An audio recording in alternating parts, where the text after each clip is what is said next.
Man in the Mirror by Michael Jackson. You know, Man in the Mirror isn't just another Michael Jackson song, it's his confession. It's not about fame, not about dancing, not about being the king of pop. It's about guilt, awareness, and responsibility. This song is Michael looking in the mirror and saying, "It starts with me." He wrote this when the world was bleeding through TV screens. Famine, war, poverty, the 1980s were full of it. And instead of another political slogan or protest chant, he gives us something quieter but heavier. If you want the world to change, start with the person staring back at you. Simple, right? But simplicity here is deceptive. Let's break down what's really going on. The first verse sets the scene: a man walking past hungry children, poor people on the streets, and pretending not to see. That's the mirror moment. It's not just about him, it's about all of us scrolling, walking, looking away. Then comes the line, "Who am I to be blind, pretending not to see their needs?" That's not a fancy metaphor, that's moral honesty.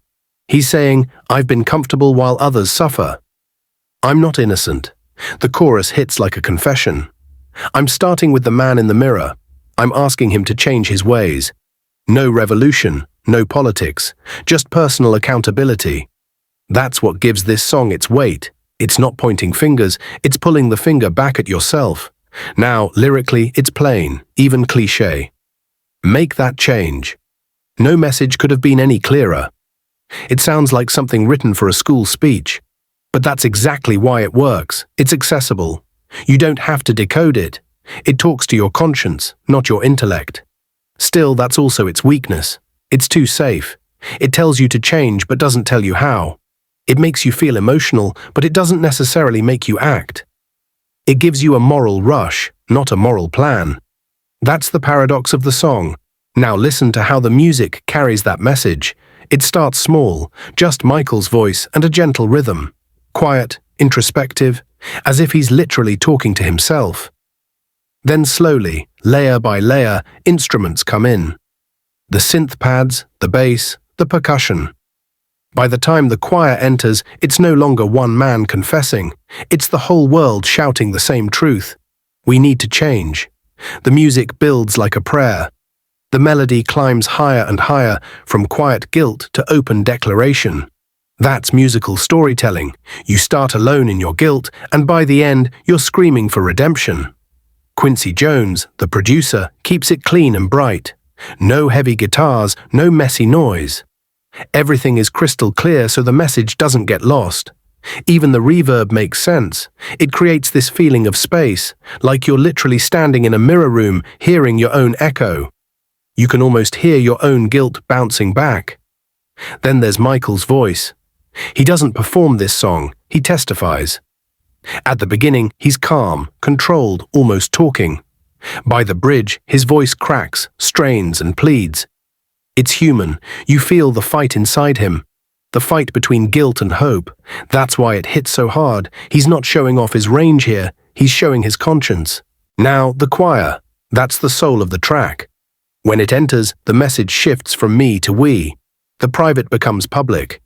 The personal confession becomes a collective cry. It's gospel. And that's smart, because gospel music has always been about redemption, about rising after failure. That's what Michael wanted. Redemption, not revolution. Let's talk about the video. Michael barely appears in it. Instead, we see real footage: famine, war, protest, heroes, humanity in pain. It's like the mirror expanded from one man to the whole world. He turned the lens outward and said, "Look, this is what we're ignoring." He didn't perform, he reflected. That was powerful. But here's the uncomfortable truth. It's also emotionally manipulative. You see starving kids, burning flags, civil rights marches, and you feel something. But again, feeling isn't the same as action. It makes you cry, not move. That's the emotional loophole of Man in the Mirror. It gives us permission to feel good about feeling bad. Still, in the context of 1988, that was revolutionary for a pop song. This was the same guy who gave us Thriller and Billie Jean. And now he's on TV saying, change yourself first.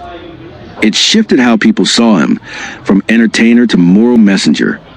And that's why this song became his legacy piece. After all the fame, scandals, and chaos, this is a track people quote when they talk about his heart. Because behind all the moonwalking glitter, there was a man who wanted to be better. You can feel that in every scream, every breath, every damn note.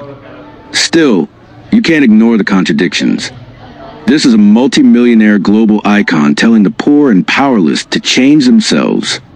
It's noble, but it's also ironic. The man who lived in excess preaching self-reflection. It's a paradox that defines him. And maybe that's the point. He knew he was flawed. He wasn't preaching from perfection. He was confessing from guilt. That's why it's believable. That's why it still moves people decades later. Man in the Mirror works because it doesn't hide the conflict. It's the sound of a man trying to reconcile power, guilt, and hope. It's not political change. It's spiritual responsibility. It's not telling the world what to do. It's begging the individual to stop pretending. The melody carries confession. The choir carries redemption. The voice carries humanity. That's the trinity that makes it timeless. At its heart, this song isn't about saving the world. It's about facing yourself. The mirror doesn't lie. It shows you who you really are, and maybe who you could still become. So here's the real question Michael leaves hanging. When you look in the mirror, are you just looking or are you changing?